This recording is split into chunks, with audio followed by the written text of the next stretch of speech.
एक, भाषा और व्याकरण, लैंग्वेज एंड ग्रामर। पिछली कक्षाओं में आप भाषा के बारे में पढ़ते व जानते आ रहे हैं। आपके दिमाग में यह सवाल जरूर उठ रहा होगा कि भाषा की उत्पत्ति कैसे हुई। तो बच्चों, आइए भाषा की उत्पत्ति के बारे में कुछ जानें। जब शुरू में मनुष्य के पास भाषा नहीं थी, वह भाषा के बारे में जानता नहीं था, तब वह इशारों से ही अपने विचारों को प्रकट करता था। फिर अपने विचारों को एक दूसरे तक पहुंचाने के लिए कुछ आवाजें निश्चित वस्तुओं और कामों यानी कार्य के लिए प्रयोग में लाई जाने लगी। उसके बाद उसने पत्थरों और चट्टानों पर कुछ चिन्ह बनाने शुरू कर दिए। इन्हीं चिन्हों और संकेतों से भाषा बनती चली गई। आज समाज में भाषा का बहुत महत्व है। केवल मनुष्य ही भाषा के माध्यम से अपने विचारों का आदान प्रदान कर सकता है। वैसे तो पशु पक्षी भी अपनी आवाज में बातें करते हैं, लेकिन वे भाषा के माध्यम से अपने भावों का आदान प्रदान करने में सक्षम नहीं हैं। जैसे कुत्ते का भौंकना, चिड़िया का चहचहाना आदि।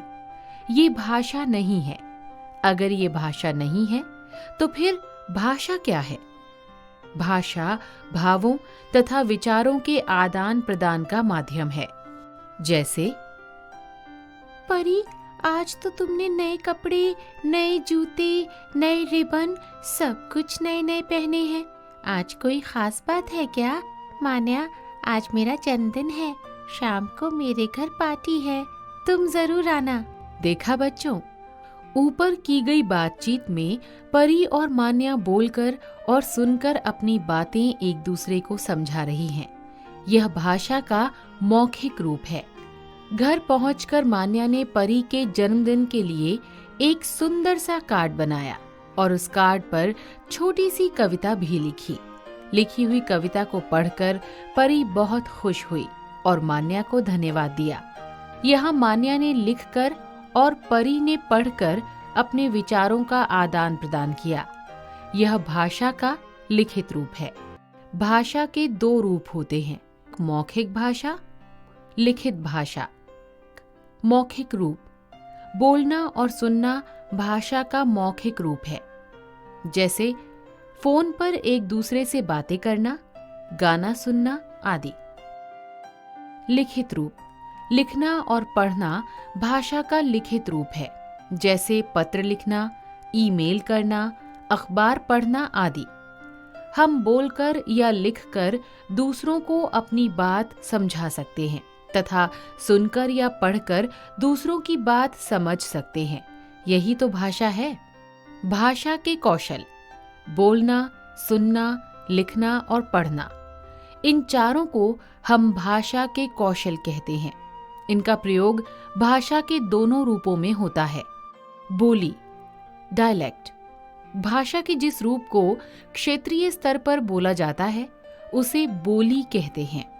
जैसे उत्तर प्रदेश के क्षेत्र बुंदेलखंड में बोली जाने वाली बोली बुंदेलखंडी है।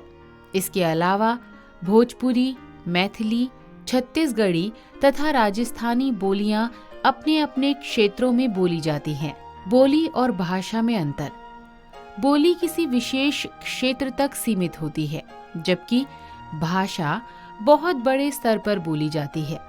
बोली का साहित्य मौखिक तथा भाषा का साहित्य लिखित रूप में होता है। अतः हम कह सकते हैं कि बोली भाषा का क्षेत्रीय रूप होती है। भाषा का क्षेत्र। पहले हमारे देश में 18 भाषाओं को मान्यता मिली थी, लेकिन 4 बोलियां बोडो, डोगरी, मैथिली तथा कोंकणी को अब भाषा के रूप में मान लिया गया है। इस प्रकार अब भारत में 22 भाषाओं को मान्यता प्राप्त है।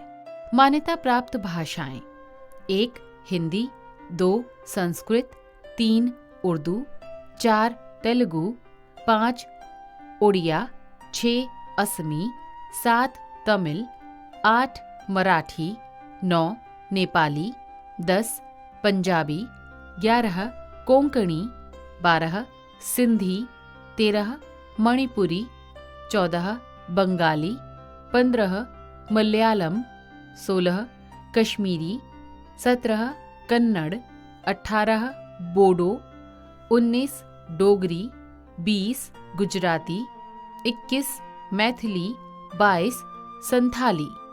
जिस प्रकार भारत में अनेक भाषाएं बोली जाती हैं, उसी प्रकार विश्व भर में भी अनेक भाषाएं बोली जाती हैं। सभी देशों की अपनी अपनी विशेष भाषाएं होती हैं। कुछ देशों की विशेष भाषाओं के बारे में जानिए। भारत में हिंदी, स्पेन में स्पेनिश, चीन में चीनी, इंग्लैंड में अंग्रेजी, रूस में रूसी, जापान में जापानी, अरब देशों में अरबी। लिपि, स्क्रिप्ट। भाषा बोलते समय जो शब्द हमारे मुख से निकलते हैं, उनकी ध्वनियों को लिखने के लिए कुछ चिन्ह निर्धारित होते हैं। इन्हें ही लिपि कहते हैं। यह भाषा को लिखने का एक ढंग होता है। जैसे यदि हमें विद्यालय शब्द लिखना हो तो हम लिखेंगे हिंदी में विद्यालय, अंग्रेजी में स्कूल। विद्यालय शब्द को हिंदी और अंग्रेजी में अलग अलग तरह से लिखा गया है। लिखने की इस विधि को ही लिपि कहते हैं। अतः हम कह सकते हैं कि भाषा के लिखने के ढंग या विधि को लिपि कहते हैं। प्रत्येक भाषा की अपनी एक लिपि होती है। भाषा हिंदी, लिपि Devanagari, Sanskrit Devanagari, Angrezi Roman, Punjabi Gurmukhi, Urdu Farsi, Bengali Bangla, German Roman, French Roman. विशेष 14 सितंबर 1949 को भारतीय संविधान के अंतर्गत हिंदी भाषा को भारत संघ की राजभाषा के रूप में स्वीकार किया गया था। इसीलिए भारत में प्रत्येक वर्ष 14 सितंबर का दिन हिंदी दिवस के रूप में मनाया जाता है। आज हम हिंदी को भारत की राष्ट्रभाषा मानते हैं। व्याकरण, ग्रामर। क्या आप कोई नई भाषा सुनकर या पढ़कर समझ सकते हैं कि क्या बात हो रही है? नहीं ना? आप किसी नई भाषा को सुनकर या पढ़कर तभी समझ सकते हैं जब उस भाषा को सीखेंगे। नहीं तो हमें सिर्फ आवाजें सुनाई देंगी या कुछ लिखा है यह पता चलेगा। किसी भी भाषा को समझने के लिए सबसे पहले हमें उसके शब्दों को जानना होगा, फिर उसके वाक्यों की रचना को भी जानना होगा। इन सब का ज्ञान हमें कौन कराएगा? जी हाँ, आप ठीक सोच रहे हैं। व्याकरण ही हमें इसका ज्ञान कराएगा। आइए जानें। नीचे कुछ उदाहरण दिए गए हैं, इन्हें पढ़िए और समझिए। 1. बच्चे को खिलाओ छीलकर केला। 2. आशीर्वाद दादाजी ने दिया। ऊपर दिए गए वाक्य पढ़ने में अजीब से लग रहे हैं क्योंकि उनमें कुछ अशुद्धियां यानी गलतियां हैं। अशुद्धियों को दूर करके इन्हें दोबारा लिखते हैं। 1. बच्चे को केला छील कर खिलाओ। 2. दादाजी ने आशीर्वाद दिया। अब यहाँ वाक्यों में सुधार करने से वाक्य का अर्थ भली भांति स्पष्ट हो रहा है। भाषा के अपने कुछ नियम होते हैं। उन्हीं नियमों के अंतर्गत भाषा के पढ़ने लिखने में होने वाली अशुद्धियों यानी गलतियों को ठीक किया जाता है। भाषा के इन नियमों की जानकारी व्याकरण से मिलती है। भाषा के शुद्ध रूप की जानकारी देने वाला शास्त्र ही व्याकरण कहलाता है। आओ पाठ दोहराएं। सभ्यता के साथ भाषा की भी उत्पत्ति हुई। भाषा के माध्यम से हम अपने भावों को बोलकर या लिखकर प्रकट करते हैं। भाषा के मौखिक और लिखित रूप होते हैं। भारत में अनेक प्रकार की भाषाएं बोली जाती हैं। प्रत्येक देश की अपनी एक भाषा होती है। प्रत्येक भाषा की अपनी एक लिपि होती है। 14 सितंबर 1949 को हिंदी भारत की राजभाषा बनी। भाषा के शुद्ध रूप की जानकारी व्याकरण से मिलती है।